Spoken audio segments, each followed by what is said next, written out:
Como me presentó aquí la compañera Ana Wynn, pues es un gusto que, como dijo también Marco, de que hayan estado aquí presente en este domingo, en esta mañana. Y también un poquito antes ya de proceder un poquito a mi plática, también recordarles que la ilustración científica es para todas las áreas de la biología o para otras áreas también de la ciencia, ¿no? En mi caso, yo pues, no soy ilustrador, pero pues aquí les traje dos ejemplos claros de un ilustrador de Luis Rey, que a lo mejor y muchos lo conocen, lo ubican, es un gran paleontoartista. Y esto para la paleontología es muy importante, la ilustración científica como tal. ¿Por qué? Porque con ellos podemos reconstruir a los animales que alguna vez existieron en el pasado. Entonces, muchos artistas ya le ponen detalles que generan incluso hasta controversias, ¿no? Porque pues, en el registro fósil no tenemos algunas estructuras 100% encontradas, ¿no? Pero vale la pena destacar el trabajo de los paleontologías porque es a través de ellos como que el puente entre cómo se vería entre la ciencia, nosotros, y cómo se vería el animal en sus terrenos ya como tales, vivos, naturales, ¿no? Entonces aquí precisamente en mi plática, pues ya que voy a meter un poquito, voy a mover esto, porque todos lo ven, creo que están muy hasta atrás. Entonces no sé si se pueden hacer un poquito para enfrente, porque aquí vamos a hacer una plática un poquito más amena, tampoco es una exposición tan técnica, tan tediosa, ¿no? No me gusta hacer así, ¿no? Entonces, al contrario, ¿no? Yo sé que aquí hay muchos expertos, muchos biólogos que ya tienen el conocimiento claro de qué son las ciencias biológicas fuertes, ¿no? Pero también tenemos público que a lo mejor les interesan estos temas y que pues a lo mejor no está tan relacionada, ¿no? Y precisamente una de mis pasiones es transmitirle un poquito a la gente, ¿no? De estos conocimientos de manera un poquito más sencilla, ¿no? Para tanto revoltijo, ¿no? Entonces, antes que nada, mi plática pues tiene que ver aquí con todo lo que tenemos, ilustración científica, pero también los habitantes de este maravilloso parque ecológico que es el mío. Entonces, les hago una pregunta, sobre todo a los más pequeños, o igual a las personas más grandes también, aquí se van a participar de todo. ¿Qué son las aves para ustedes?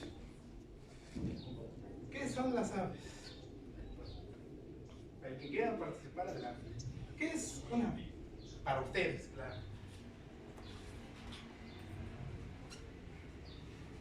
¿Qué es una ave? Así es, lo que se les ocurre. Una especie plumífera, ahorita vamos a ver. Pues eso es lo que vamos a resolver en esta pequeña platiquita. No sé si se alcanza a ver mucho, pero resulta ser que las aves actuales tienen muchísima, como dice el dicho, ¿no? Tienen muchísima cola por donde le pisen, ¿no? Porque tenemos que generar un concepto claro, científico, de qué es un ave. Y pues lo que les decía, ¿no? Aquí vemos un águila real, bien bonita, bien hermosa. Aquí creo que también hay unos ejemplares de águila real. La última vez que vine había uno. Pero bueno, yo no me acuerdo. Se fue mucho tiempo.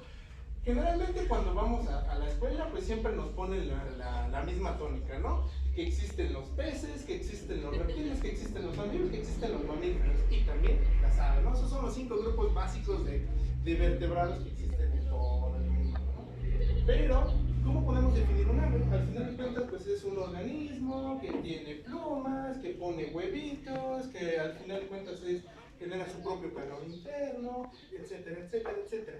Pero, ¿qué pasa?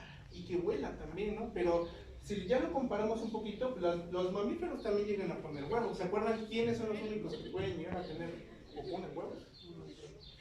Los monotremes, ¿no? Las plumas, ahorita vamos a ver un caso curioso.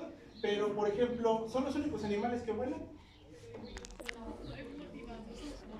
No, realmente, ¿no? Entonces, esa es la pregunta que vamos a resolver. ¿Qué hace un ave ser un ave, ¿no? Entonces, para tratar de resolver estas preguntas, pues los científicos han tratado de pues, utilizar algo más que conceptos, ¿no? Y para ellos, pues, es las clasificaciones científicas. Por ejemplo, les hago una pregunta. ¿Cómo ustedes clasifican sus libros? Sí, tal cual. Por orden alfabético. Por orden alfabético, por materias, ¿qué más por acá? Por colores, ¿no? Entonces, si se dan cuenta, casi nosotros tenemos una manera didáctica para poder acomodar las cosas, ya sea una cosa, y siempre cada quien tiene sus propios criterios. Pero ¿qué pasa cuando de repente viene una persona y dice, ¿saben qué? Vamos a proponer un sistema para que en vez de que cada quien lo clasifique como cada quien puede, pues simplemente agarramos un método y vamos a clasificando para que todo sea universal y no nos pase nada. Por eso es que empiezan a ver lo que vendría siendo estas clasificaciones, ¿no? Que ya ustedes lo conocerán, es la escuela cladística, que prácticamente son estas llavecitas, ¿no? En su momento, el primero que genera estos árboles fue Darwin, ¿no? Acuérdense del origen de las especies, que de poco a poco empezaba a tener como sus relaciones evolutivas, ¿no? Y al final de cuentas, pues es eso, es simplemente un método de clasificación para ver las relaciones evolutivas entre cada uno de los organismos y punto, ¿no? Entonces, algo muy importante es que siempre van a surgir los caracteres o ciertas cualidades a través del tiempo. Y cuando surge una nueva cualidad, entonces es tan diferente que puede llamarse un grupo totalmente diferente, ¿no? Entonces, no se pierdan la cabeza con eso. Ahí les pongo un ejemplo clásico de un ratoncito que, al final de cuentas, después de millones de años, va a desarrollar una cola peluda entre otros grupos y ya después de más millones de años va a desarrollar orejas grandes, algunos quizás la pierden, algunos quizás no, etcétera, etcétera, ¿no? Lo importante es que partimos de un ancestro en común, ¿no? Eso es lo que debe de quedar claro, ¿no? Y pues este concepto pues ya es bastante obsoleto, ¿no? No tenemos nada más peces, reptiles, anfibios, mamíferos y aves, ¿no? ¿Por qué? Porque ¿qué pasa si nosotros metemos el registro fósil? ¿Qué pasa? ¿Qué pasa? Porque ya después de que los metemos, van a ver que se genera un problemón del tamaño del mundo. Tenemos los mamíferos, pero resulta ser que hay un fósil medio extraño que no es mamífero, pero es como reptil. Entonces, ¿dónde lo ubicamos, no? Y pasa lo mismo, ahorita vamos a ver, con los dinosaurios, ¿no? Igual pasa lo mismo con los peces. Hay peces que no parecen peces, pero sí son peces, ¿no? Entonces, es un caso medio extraño.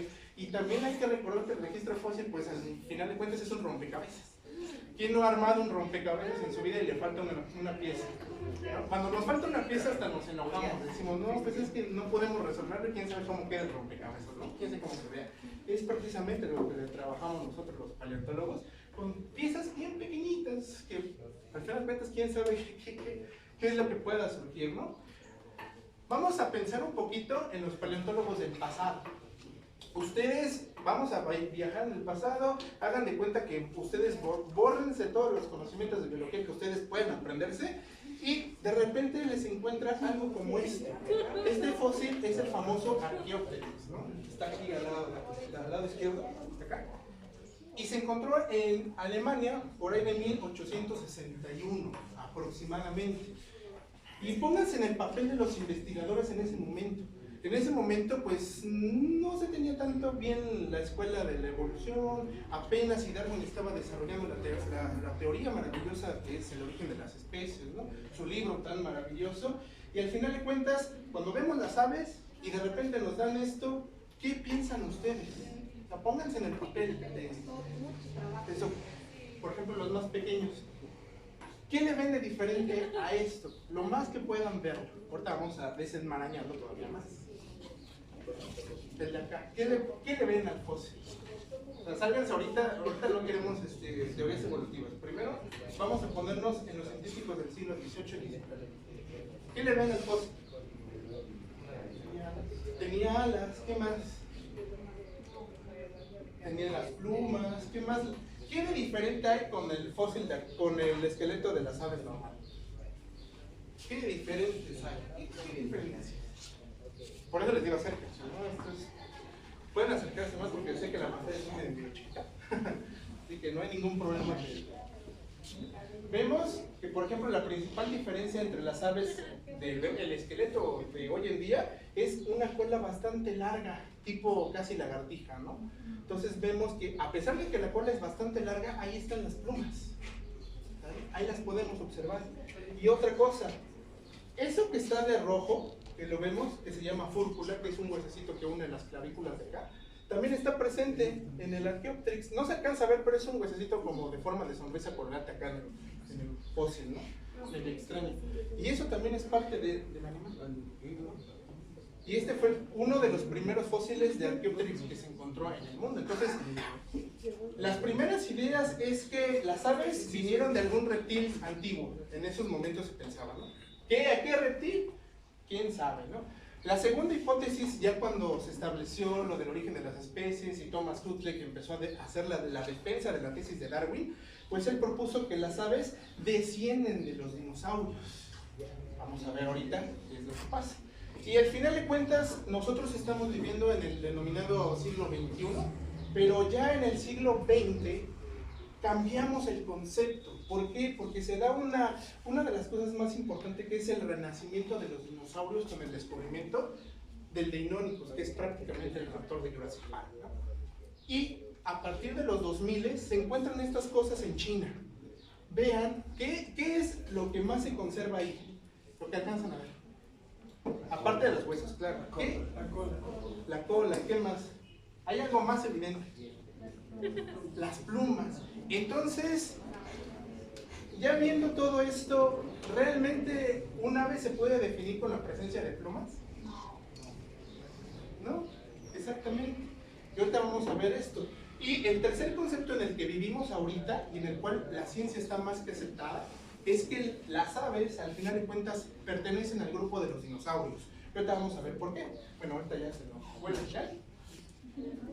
Pero ¿por qué ustedes piensan que las aves son dinosaurios? Así ustedes. ¿Por qué creen que ahorita los científicos, y ahorita ya les puse tantita evidencia de las plumas?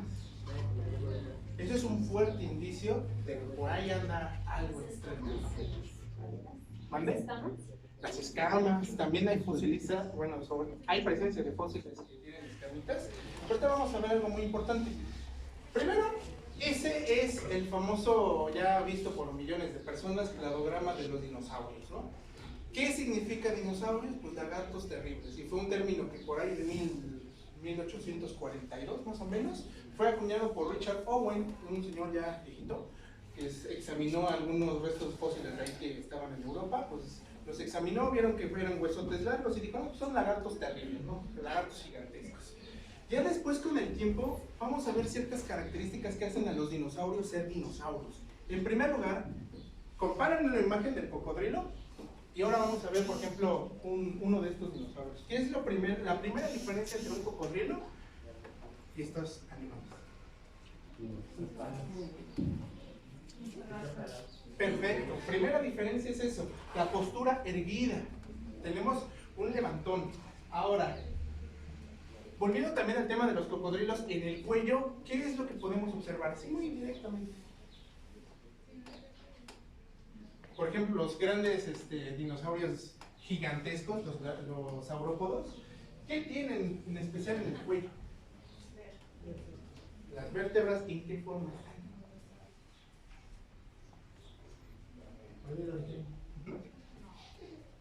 Esto que les puse aquí como en forma de S es precisamente el cuello de S. Aquí en el nido, cuando vayamos a la visita, si es que vamos a la visita, vamos a ver un montón de aves que tienen un cuello en qué? En forma de S. Acuérdense de los guajolotes o de las gallinas que nos comemos, siempre tienen una forma de S en el cuello. Ahora tenemos dos. ¿Quién ha comido el muslito de un pollo? Así sí, no importa que sean vegetarianos. ¿Quién en su vida ha comido un muslito de pollo? Levante la mano. Allá hay uno, allá hay dos, allá hay tres, allá hay cuatro, allá hay cinco. ¿Quién pide más? ¿Quién pide menos? ¿Por qué les digo esto?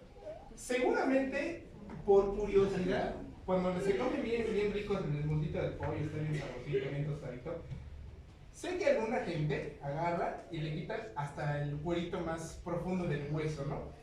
En la cadera, pues no sé si sean atrevidos, yo creo que no, yo soy el único loco por aquí. Pero en la cadera hay un huequito en el muslo del pollo, que claramente se ve que está perforado, es decir, que está viéndose del otro lado. No sé si lo hayan visto ustedes. Ese huequito es único y exclusivo de los dinosaurios. En ningún otro grupo existe ese huequicito. Nosotros los mamíferos no tenemos un hueco. Tenemos algo que lo cierra más o menos como un tipo fosa y es por ahí de donde se mete el fémur de nuestra pierna. Nada más, es un pequeño, una fosa pues. En los dinosaurios todo completo, pueden hasta pasarlo el lápiz o pasarlo por aquí, no lo hagan con los pollos, ¿no? Es otra de las cosas. ¿Y quién ha comido patitas de pollo? Patitas de pollo. pollo. No sé si se han dado cuenta, pero en el último dedo de la patita de pollo existen más o menos unos 4 o 5 huesecitos. O sea, si ustedes le tocan y hasta se lo chupan todo bien rico, en el último dedo hay más o menos entre 4 y 5 huesecitos. Eso también es un carácter diagnóstico de los dinosaurios, ¿vale? Entonces, hay muchísimos más complejos obviamente, pero no quiero que se los aprendan todos. Nada más, esos 4 son los más importantes. Los dinosaurios tienen una postura erguida, tienen una perforación en la cadera, tienen un cuello en forma de S y tienen más o menos entre 4 o 5 huesecitos en el último dedo del pie, ¿vale? Ahora, ya que vimos a todos los dinosaurios completos, hay un grupo particular de dinosaurios que son los que dieron origen a las aves, que son los llamados terópodos. ¿Qué es un terópodo? Pues al final de cuentas es un dinosaurio que es bípedo, por naturaleza siempre, y al final de cuentas siempre va a ser consumidor de carne, la mayoría. La mayoría siempre son depredadores. Y vamos a encontrar ese huesecito que se llama fúrcula, no nada más en las aves. Y hay otra cuestión. ¿Se acuerdan cómo respiran las aves? ¿Cómo respira un ave? A diferencia... Exactamente. Tienen unas especies de globos internamente las aves, que son más o menos entre 9 o más o menos entre 6 a 9 globitos internamente, que son los que bombean aire para que el ave pueda respirar de manera continua. Y esos sacos se encontraban también en el grupo de los terópodos. ¿Y cómo podemos observar eso si ya no existen estructuras como piel o tejido? Lo tenemos en los huesos. Los huesos de los dinosaurios y las aves son tan huecos, son tan livianos, que presentan esas cavidades muy extrañas en las vértebras, de lo que vendría siendo el cuello y en el cuerpo, ¿no? Entonces es una cosa muy extraña. De hecho, no sé si han visitado el Museo de Historia Natural recientemente. Cuando lo visiten, ahí está expuesto el dinosaurio, el Diplodocus, que entre mis profesores y yo pues, lo pudimos armar. Y si observan bien las vértebras de los saurópodos, hay unos huecos muy extraños ahí. Todo eso para poder aligerar el peso de los animales. Y bueno, antes, las plumas, ese es el punto donde quería llegar. No sé si ustedes se han dado cuenta, pero cuando nace un pollito, tenemos diferentes tipos de plumas. ¿Cómo es la pluma cuando nace un pollito así recién nacido? Pachoncitos. Son pachoncitos por acá. ¿Cómo han visto las plumas? Ramificadas. En el registro fósil aparecieron aproximadamente hace 120 millones de años, durante el Jurásico. Y son plumas que parecen hasta pelito, ¿no? Todas enmarañadas, todas extrañas. Ya conforme van avanzando los millones de años y los grupos se van especializando, tenemos la aparición de ciertas plumas más complejas. Ya tienen el famoso raquis, ya está la pluma con sus barbas, sus válvulas y todo lo que ustedes quieran. Y eso de poco a poco va empezando entre los dinosaurios. Y precisamente uno de entre estos son los que se denominan Penarraptoras, que son los grupos de dinosaurios que ya tienen las plumas con raquis y todo bien bonito, ¿no? Y precisamente, ¿quién son los parientes más cercanos a las aves? ¿El grupo? No. El grupo que se le denomina vulgarmente como los raptores, ¿sale? Acá les pongo el cladograma un poquito ya más ampliado y vamos a ver que son los maniraptores. ¿Por qué se llaman maniraptores? Vamos a hacer un ejercicio, todos nos vamos a parar, todos para que... Y los que están parados ahora se sientan. No, pero vamos a hacer un pequeño ejercicio, ¿no? Para que estemos bien. De hecho, acá me pongo, ¿no? Todos vamos a hacer esto. Vamos a estirar nuestros bracitos y bonitos. Vamos a agarrar nuestros deditos y nos vamos a posicionar en esta parte. ¿Vale? Ahora, con su brazo así abierto, vamos a girar. ¿Qué es lo que se está moviendo? Tóquenlo bien. En esta parte, ¿qué es lo que se mueve? Todo este brazo. Ahora pongan su mano, esta, en la muñeca y hagan lo mismo. ¿Qué se está moviendo? El antebrazo, se está moviendo este huesecito de acá, ¿no? Aquí tenemos una articulación que hace este movimiento. los dinosaurios no tenían esta articulación. Al contrario, ellos estaban tan rígidos de esta parte que no podían hacer esto. Ellos tenían un tipo, se le llama huesecito semilunar, que es prácticamente con el que hacen este movimiento para meter la mano. Si ustedes han visto cómo guardan las aves sus alas, es un doblez tan extremo pues, que nosotros no podemos hacer eso, ¿sale? Y eso es lo que significa Maniraptora. Ya si quieren darle lugar a otra persona, pues adelante, ¿no? Que pueden sentarse. Eso es porque las películas de Jurassic Park luego nos mienten, ¿no? Los raptores siempre están así, ¿no? Pero al final de cuentas tienen que estar así, abiertos, porque les digo, esto no lo tienen los dinosaurios, esto no lo tienen. Y ya les dije, y les digo, los parientes más cercanos de las aves, pues al final de cuentas son los raptores, los famosos raptores, y se piensa que es de aquí de donde surge el linaje de las aves, ¿vale? Este es el fósil que ya saben ustedes, el más famoso, el que se los mostré fue el primer Archaeopteryx que se encontró. Este es el segundo, como tal. Este está tan resguardado en Berlín que créanme que está en una caja de... Allá en una caja fuerte con seguridad, hasta tiene 3 guaruras para que nadie lo agarre, ¿no? Allá sí se toman en serio proteger sus fósiles, ¿no? Y este pues es un animalito de, ¿qué les gusta? ¿Qué es este? Bueno, como de perrito salchicha. No es tan grande, tampoco es lo más pequeño del mundo. Y los científicos, pues al final de cuentas, se dieron cuenta de dos cosas. En primer lugar, las partes de los reptiles, ¿no? Tienen una cola larga, tienen garras, tienen dientes, pero también las partes de aves. Tiene modificaciones ya en lo que vendría siendo el pecho, tiene las plumas y tiene algunas modificaciones interesantes en lo que vendría siendo la mano, ¿no? Lo que les decía esta parte. Pero resulta ser que todo esto cambia con el descubrimiento de este otro fósil. Esto que les muestro seguramente no les va a dar una buena idea porque desafortunadamente se quedó sin cabeza, ¿no? La cabeza fue perdida, nunca se encontró, pero sí se encontró todo el esqueleto completo. Aquí podemos ver, por ejemplo, que los brazos están así como que van a dar o aventar un kamehameha en el extremo, está raro. Pero ahí vemos las plumas en las alas, ¿sale? Y este se encontró data de hace 155 millones de años y se encontró por ahí en el 2004 en China. Y es ahí de los nuevos descubrimientos que ponen en jaque la ubicación de que si el Archaeopteryx es un poquito más antiguo o fue realmente el que dio origen a las aves. Pero lo que se sabe actualmente es que el Archaeopteryx no está tan bien posicionado donde debería de estar. Se piensa que probablemente fue un raptor basal, ¿no? Muy antiguo, ¿no? Entonces me extraña, ¿no? Problemas técnicos. Entonces, con China hemos estado descubriendo cosas impresionantes, ¿no? Pero bien impresionantes. Y les decía que al final de cuentas hay ciertas modificaciones en el esqueleto, que ahorita vamos a ver más adelante, en los que ya se aprecian cómo son los cambios de las aves, ¿no? Entonces, ahorita ya que resolvamos esto, ¿cómo están viendo ustedes esto? Si ustedes fueran científicos, ¿cómo trabajarían con estas nuevas evidencias de nuestros amigos emplumados? ¿Ya los considerarían aves o no los considerarían, o todavía los consideraríamos raptores? ¿Ya serían aves? ¿Ya serían raptores? ¿Son raptores porque todavía tienen este tipo de plumas? Ese es el problema, ¿no? Actual, el límite entre qué es un raptor y qué es un ave propiamente, ¿no?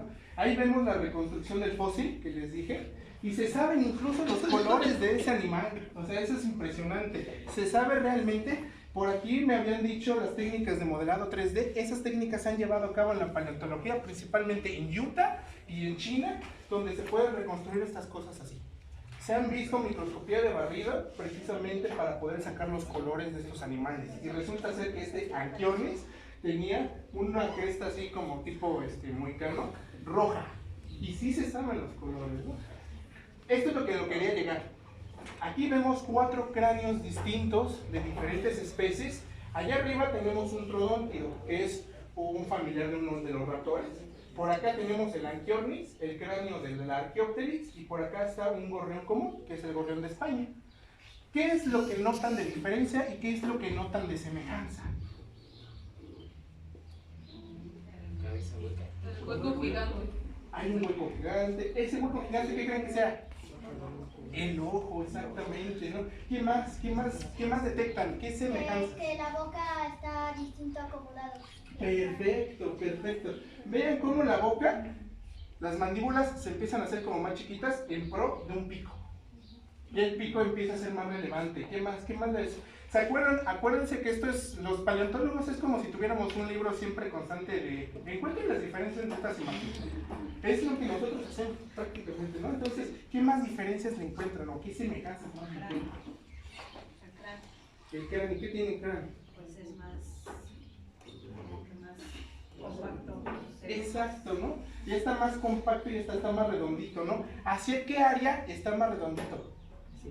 Hacia el cerebro, exactamente. Vemos que prácticamente el cerebro de las aves actuales como que creció, ¿no? Se hizo más gordito, ¿no? ¿Qué más? ¿Qué otras diferencias o semejanzas se encuentran? Los dientes. Los dientes, las fosas nasales. ¿Qué tienen las fosas nasales? Las están un poquito más chicas, ¿no? Si se dan cuenta, en los raptores son un poquito más chiquitas y a medida que va empezando la evolución hacia las aves son un poquito más grandes. Y por aquí decían los dientes, la pérdida de los dientes también es evidente. Primero en los raptores son bien chiquititos y ya después son tan chiquitos que se empiezan a perder, ¿no? ¿Vale? Y bueno, todo el mundo estaba bien contento con el Archaeopteryx, teníamos la evidencia con Anguiones y todo el mundo decía, ah, bueno, ya sabemos cómo son las aves. Perdieron tantos elementos, generaron tantas morfologías, etcétera, etcétera. Pero de repente, otra vez vino China y nos dio una cachetada así como guajolotera y nos dijo, no, ustedes no van a poder saber esto, porque resulta que tenemos aves tan basales, tan primitivas, que no han determinado, pero ustedes me entienden, pero hay algunas aves que ya perdieron su cola, pero siguen manteniendo garras y dientes. Pero hay algunas aves que perdieron sus garras y sus dientes, pero todavía tienen una cola bastante larga. Entonces, ese es el problema de la paleontología. ¿Hasta dónde es un ave y hasta dónde no es un ave? ¿No? Entonces, la siguiente, estas son las reconstrucciones de estas aves. Por acá tenemos a uno que se llama Iolornis prima, que también todos estos son de China. Todos esos son de China. Tenemos una de las colas largas, acá abajo tenemos el famoso Confucius ornis, y acá tenemos a uno que se llama Sapiornis. Y ven, también son bastante llamativos en su reconstrucción, ¿no? Y sí podían volar, pero podían volar por medio del planeta. Ni siquiera estaba bien establecido el vuelo que hacían las aves como tal, ¿no? Y esto es lo que les voy a quitar, bueno, un mito que sí les quiero quitar. Porque si ustedes se acuerdan, siempre que hablamos de las extinciones masivas en el Cretácico, siempre nos viene a la mente, pum, cayó el meteorito, se extinguieron los dinosaurios y después de los dinosaurios ya vino la población de aves que tenemos hoy en día. La realidad es que no es así. Durante todo el Mesozoico había un montonal de aves tal como hoy era. De hecho, podían ver pasar un tiranosaurio rex y se posaban prácticamente millones de pajaritos en ese manejo. Había millones de aves existentes en el Mesozoico. ¿Dónde está esa evidencia? Pues en el registro fósil, ¿no? Aquí también va a ser un poquito de reto. Estas dos fueron aves que dominaron el Mesozoico. Así por ver las imágenes, ¿quién de ustedes, o cuál creen de ustedes, que es la que sobrevivió y cuál fue la que ya se extinguió? Así nada más por ver las imágenes de los dos pajaritos. ¿Cuál de estos dos pajaritos sobrevivió hasta la actualidad? ¿Izquierda? ¿Quién vota por los de la izquierda? Uno, dos, a la izquierda, Sí, a mi izquierda. Yo. ¿Estos de acá son los que sobrevivieron? Sí. ¿Y quién vota por los de allá? Wow, ahorita vamos a ver. Este grupo de aves que tenemos aquí a mi derecha se llaman enantiornites y las de acá se llaman eornites. Y efectivamente los que votaron por esta ave de allá son los que sobrevivieron. Estas de acá desafortunadamente perecieron, pero hay algo muy curioso. Estas fueron las aves más exitosas durante el Mesozoico. ¿Y qué creen? Tenían todavía sus garras, tenían todavía sus dientes. Y de hecho, si los ponemos ya en un contexto más amplio, igual, volvemos al libro de diferencias y semejanzas, el esqueleto son tan diferentes uno del otro. Las aves actuales, como tal, tienen elementos que se fusionan. mientras que las enantiornites no tenían nada de eso. Al contrario, tenían sus dedos todavía movibles. Esta parte de lo que consumen de la pata del pollo ni siquiera estaba fusionada. Tenían los elementos como tales, tenían sus dientes bien bonitos. Incluso esta estructura, que es la cola fusionada, que se llama pigostilo, es bastante larga. Nosotros cuando comemos el muslo del pollo, pues vemos un rabito chiquito, ¿no? Entonces, vean las diferencias. Y otra de las diferencias es que las enantiornites, las aves actuales, tenían una cola tipo abanico. Sus plumas eran abanicadas.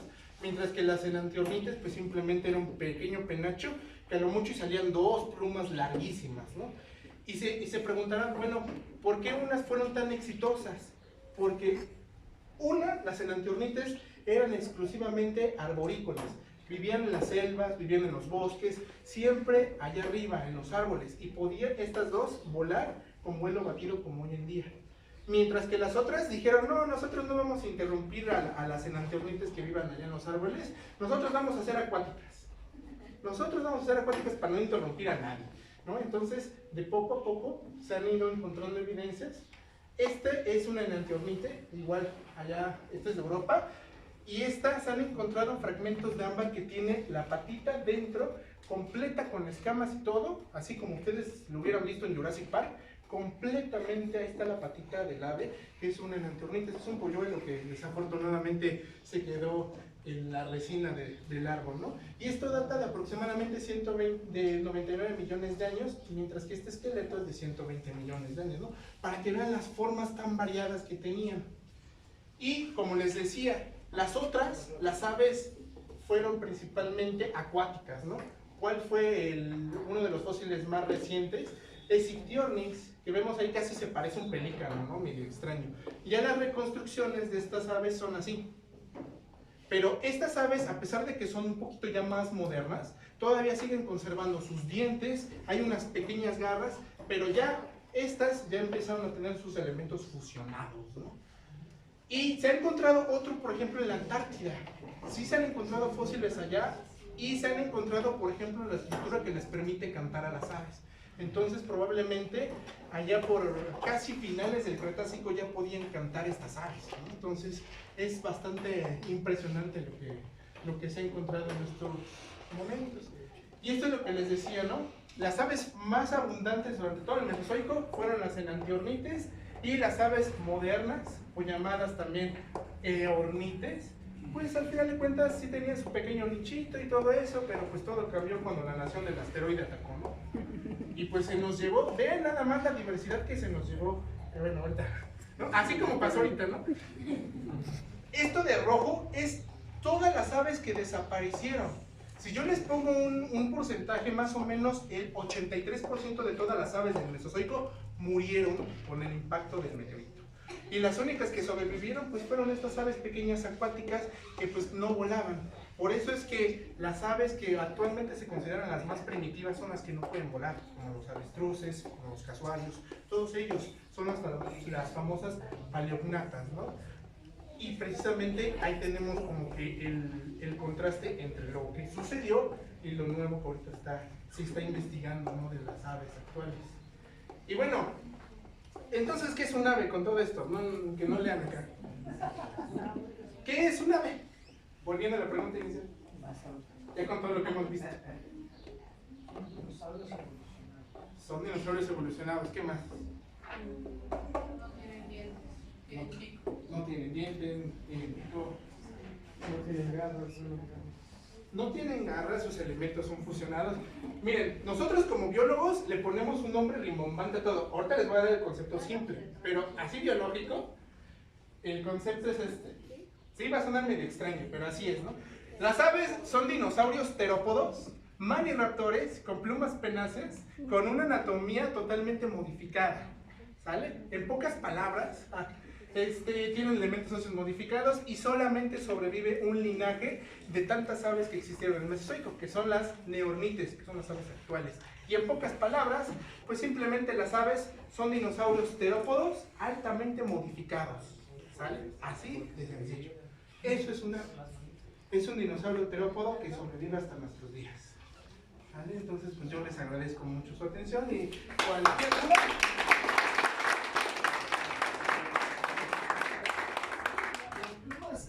función evolutiva de las plumas es solamente para el vuelo o para qué más son las plumas? Fíjate que aquí tenemos un ejemplo clarísimo. Las plumas en un principio pues, se pensaban que a lo mejor y tenían esa participación, ¿no?, durante el vuelo, pero ya una vez que se encontraron plumas tan complejas, por ejemplo en estos dinosaurios que se llaman oviraptors, ya empezamos a ver cosas que a lo mejor y no son tan allegadas al vuelo, ¿no?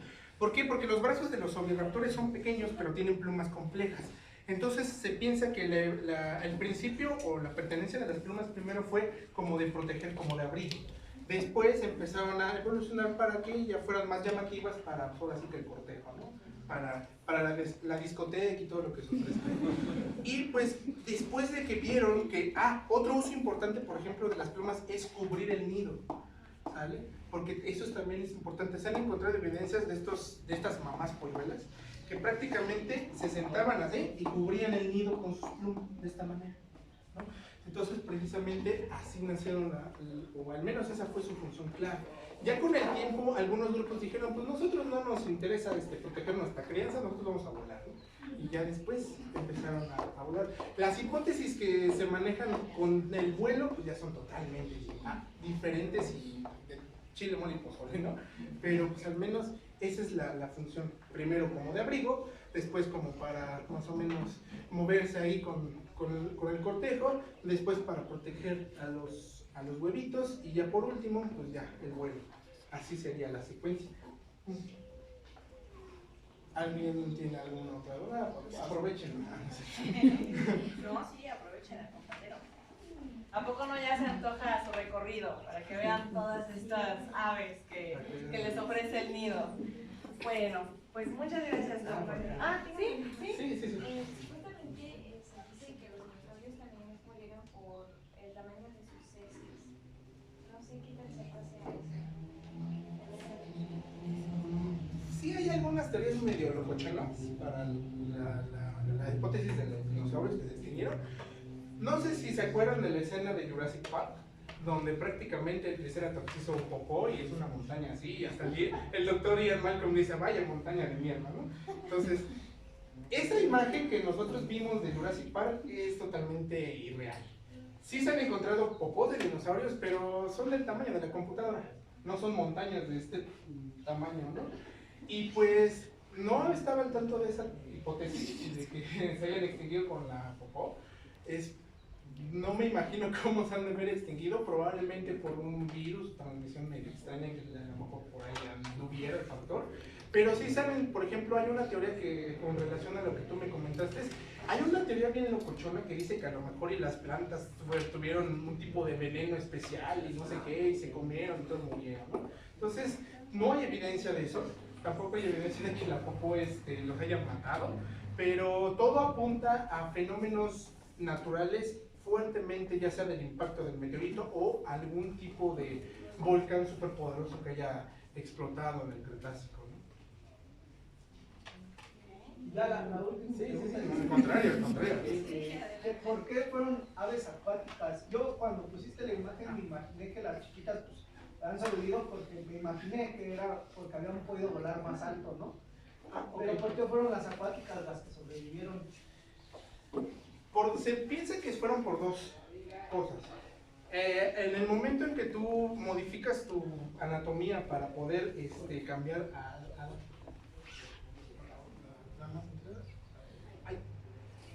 aquí, ¿no? Este es Apiornis, ¿no? Pues ya prácticamente tiene una anatomía tipo pingüinesca, ¿no? Cuando tú te adaptas a otro medio fuera de la competencia, prácticamente tienes un nuevo nicho ecológico que estás administrando tus recursos. Entonces se piensa que probablemente tenías un mayor tiempo de consumo de otro tipo de alimentos, en este caso peces. Si nosotros nos ponemos a pensar en un cataclismo y son aves semiacuáticas, va a haber mucho pez muerto, pero al menos lo vas a encontrar en tu ambiente, ¿no? Pero si nosotros somos una especie arborícola que comemos pizza allá arriba en los árboles y de repente viene el meteorito y devasta todos los hábitats bosques, pues va a estar en chino encontrar una pizza allá arriba, ¿no? Entonces, esas son las diferencias. Y por ejemplo, hay otras aves que ya no fueron tan acuáticas, pero sí fueron más chiquitas y se especializaron en acumular semillas. Fueron acumulando semillas. Si hay evidencia de, por ejemplo, alguna tipo Nino, en donde tienen sus semillitas, su banco de semillas. Entonces se piensa que también fueron esas estrategias de recolecta que salvaron este tipo de aves. Digamos, no murieron con el impacto, sino con todo lo que vino. Exactamente. Vino después del impacto. Cae el meteorito y lo primero que arroja el meteorito es una nube de vapor y gases y empieza a consumir todo lo que está alrededor. Después viene la segunda etapa, que es una edad de hielo, porque todo ese vapor, que es dióxido de carbono, al final de cuentas sube, tapa la luz del sol y empieza un invierno tipo nuclear siberiano, ¿no? que le dicen ahí, ¿no? Todo lo que pasó en Chernobyl, así, pero de manera más extensa, ¿no? En el Cretácico. Y es así como que ciertos animales, pues al final de cuentas, no pudieron sobrevivir a esto. Por eso se piensa. De hecho, en los océanos se acidificó tanto el océano que los animales no sobrevivieron. Por ejemplo, los amonites, al ser su concha de carbonato de calcio y el ser el agua tan ácida, se empieza a deshacer en vida. Eso es lo que pasa con los corales actuales con el calentamiento global. Por eso es importante estudiar los sucesos del pasado para poder entender lo del presente. Y esto de ahorita del calentamiento global es algo rapidísimo que nosotros estamos originando. Pero allá, imagínense, si nosotros es rápido, aquí cuando la caída del meteorito fue milimétrico, ¿no? Entonces imagínense el poder tan destructivo que fue en ese momento. Por acá. Pues muchas gracias. Yo creo que las preguntas las vamos a dejar también si quieren, pues al final, para que los que están parados y no se me cansen tanto, le agradecemos otra vez al compañero. Muchas gracias. Y si lo gustan buscar, pues ya saben, por todas nuestras redes sociales, Nextialab, ya saben que aquí también está el compañero. Antes de dar la clausura oficial, quisiera dar unos anuncios parroquiales acerca de Nextialab. Como saben, tenemos una revista y de aquí 8 días tenemos el orgullo de anunciarles que va a ser en el Tamayo, Museo Tamayo, Rufino Tamayo. Vamos a estar presentando el número 3 de la revista Nextialab, el número 2 de la revista Nextialab, que es La Mujer en la Ciencia. Entonces, si pueden, si quieren, si gustan, están totalmente invitados porque ya son comunidad Nextialab, todos los que están aquí. Entonces, vayan a Rufino Tamayo, pues otro domingo de paseo, y también podrán ver la presentación de esta revista. Recuerden también que tenemos Cine Debates aquí en Iztapaluca, Cine Debate en Chalco, ya también está en Chalco. ¿Algún otro anuncio que quieran hacer? ¿Algo que me falte acerca de los anuncios parroquiales?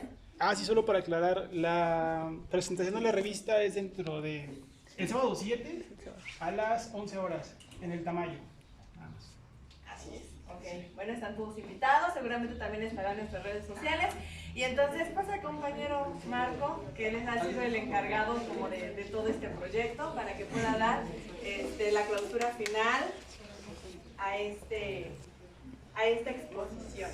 Bueno, pues antes de dar la hora, quisiera compartirles una cita que es de Alejandra Jailar, que dice: divulgar la ciencia no es un juego intelectual que, aunque pueda resultar divertido, no es su propósito principal, ya que se trata de una actividad que implica, al igual que hacer ciencia, una responsabilidad y que su impacto en la sociedad puede ser definitivo en su desarrollo, fomentar una actitud práctica y libre.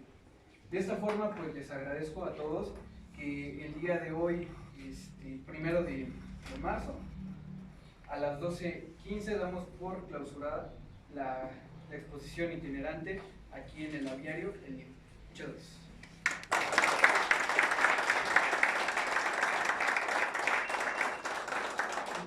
Invitamos bueno, están aquí los ilustradores.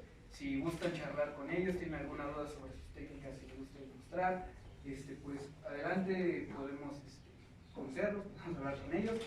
Y pues terminando esto, los ilustradores pues se les tiene un recorrido que un corto recorrido, solamente van a ver algunas especies, pero para que conozcan parte de, enamorarlos un poquito y que a futuro puedan visitarnos haciendo el respectivo donativo hacia la vieja. Pues muchas gracias.